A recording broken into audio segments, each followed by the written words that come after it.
I was in second grade, 7 years old. And I just returned from my best friend's house, which was one of my favorite things to do.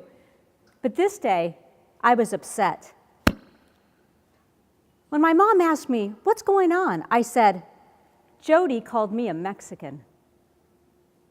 Now, I didn't know what a Mexican was, but I could tell by the way Jody said it, it couldn't be good. My mom had to gently break the news to me that, yes, I indeed was a Mexican. Now, I knew there were differences, of course. I was dark hair and dark skin, and most of my friends were blonde and blue-eyed, and my parents spoke Spanish, another language that their parents didn't speak. So of course I knew there were differences. But this was the first time that difference seemed to equal bad. And that was my moment. The moment that would forever change how potentially I saw others perceiving me and even how I perceived others. What was your moment? I work with people all the time. And what I find is that typically we're trying to solve others, right? They're insensitive. They're the ones that need more training. They should do it differently. And maybe some of that is actually true.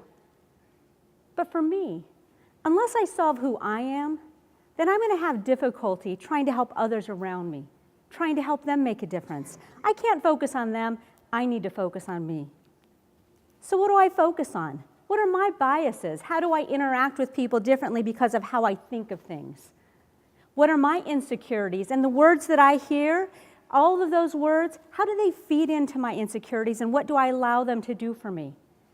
What are the ways that I think are my gaps of learning? So perhaps it's what I don't know, and maybe I need to be informed on things. What are the stereotypes that I put on people just because maybe I've been exposed to one person that has certain things and now I go to another person? All those things define my self-awareness, and unless I deal with myself first, it's going to be hard for me to help those around me. I was really fortunate.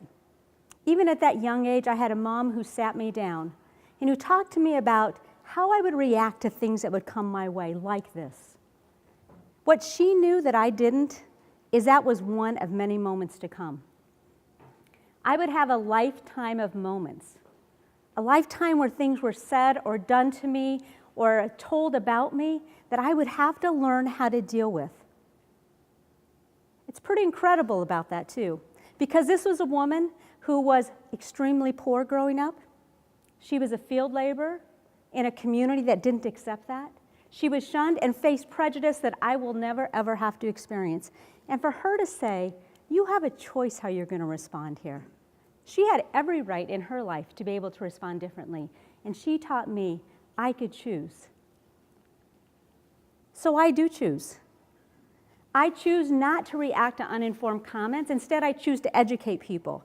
Tell them the truth. Give them the facts. Let them see what that is and why those comments perhaps are uninformed. I choose to believe the best in people, best of intent. Maybe the words don't feel that way, maybe the actions don't feel that way, but I'm going to start by believing that they are the best and that we can come together in some type of unity. I choose to believe that the world can be a better place. Kind of hard to do now, isn't it?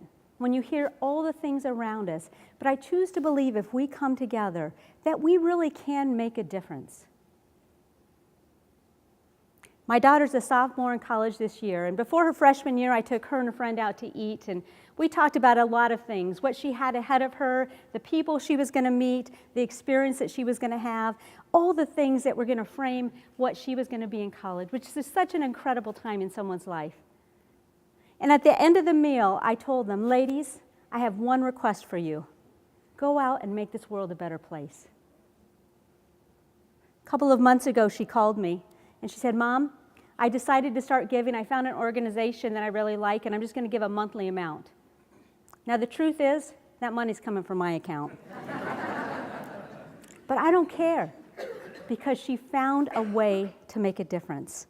And that's all I asked of her. So what do you choose? We can choose to be angry. We can choose to be frustrated. There's a lot to make us frustrated right now. We can choose to shy away and say, "I don't want to get involved in all of that." There's things coming at us all the time. We have to choose. So we could choose to do all of those things. We could choose to say that different is bad, or we can choose to say different is just different. In fact, we're more alike than anything else. I say we choose to make this world a better place. Let's choose wisely. Our future really does depend on it. Thank you.